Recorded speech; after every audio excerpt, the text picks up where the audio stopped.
নিজের ভুল বুঝতে পেরে কম্পাসকে অ্যারেস্ট করার আগেই মুখ খুলল অখিলেশ চৌধুরী, ফেসে গেল অবিজ্ঞান দত্ত। কম্পাস ধারাবাহিকে দেখা যায় মোনালিসা তার দাদুর কথায় ওই কনফারেন্সে চলে যায়। মোনালিসা লাইট অফ করে দেয়, সমস্ত জায়গা অন্ধকার হয়ে যায়। আর সেই সুযোগে ল্যাপটপ আর পেন ড্রাইভ নিয়ে মোনালিসা ওইখান থেকে চলে আসে। তবে রাস্তাতে যেতে যেতে গুন্ডাগুলো মোনালিসার ব্যাগ ছিনতাই করে নেয়। ওই পেন ড্রাইভের হদিস মোনালিসা পায় না। মোনালিসা বুঝতে পারে পেন ড্রাইভ সে চিনে নিতে পারলেও এই পেন ড্রাইভ কিন্তু আর হাতে পাওয়া সম্ভব নয়। অন্যদিকে দেখা যায় বিহানকে ঘরে আটকে নোংরা ষড়যন্ত্র করে ফেলে ওই অবিজ্ঞান দত্ত।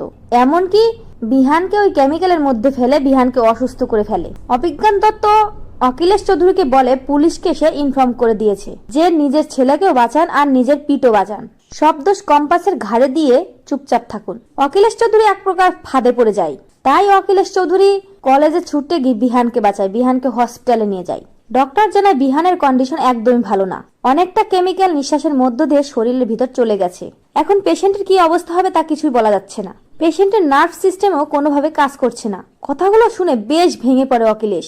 ভাবতে থাকে আমার ছেলে এরকম হলো, সবকিছুর জন্য আমিই দায়ী সবকিছুর জন্য। তখনই অবিজ্ঞান দত্ত অখিলেশ চৌধুরীকে ফোন দিয়ে বলে, কি অখিলেশ বাবু, আমার কথা মতো কাজ করছেন তো? নয়তো কিন্তু আপনাকে জেলে পচে মরতে হবে, পুলিশ কিন্তু আপনাকে অ্যারেস্ট করবে।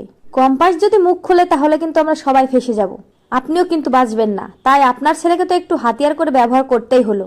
আপনার ছেলেকে আমি যদি ওই ল্যাবে না পাঠাতাম, আপনার ছেলের এই অবস্থা না হতো, তাহলে কি এই প্রেস রিফেন্ডটা থামতো?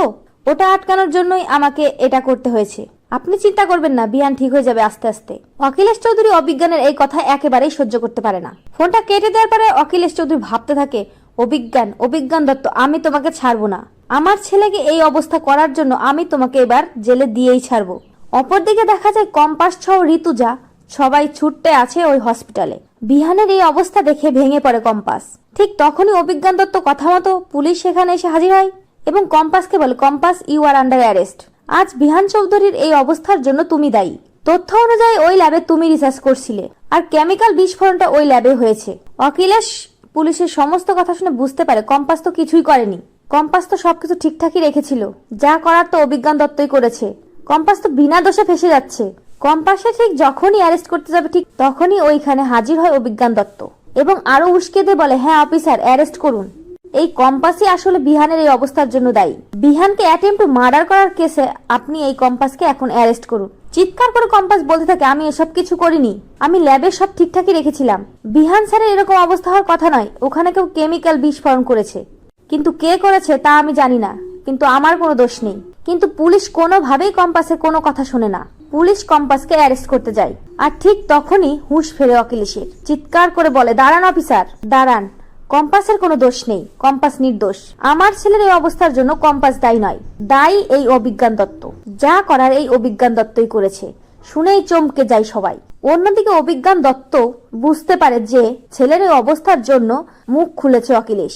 অখিলেশ চৌধুরী সত্যিটা এবার সবার সামনে বলে দেবে।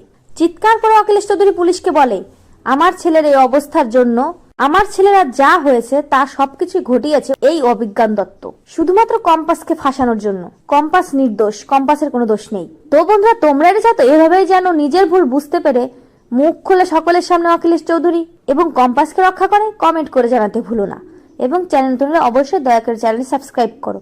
সকলকে ধন্যবাদ সম্পূর্ণ ভিডিওটি দেখার জন্য। আর কম্পাস ধারাবাহিকের নতুন আপডেট পেতে অবশ্যই ভিডিওতে লাইক, শেয়ার, কমেন্ট করতে ভুলো না।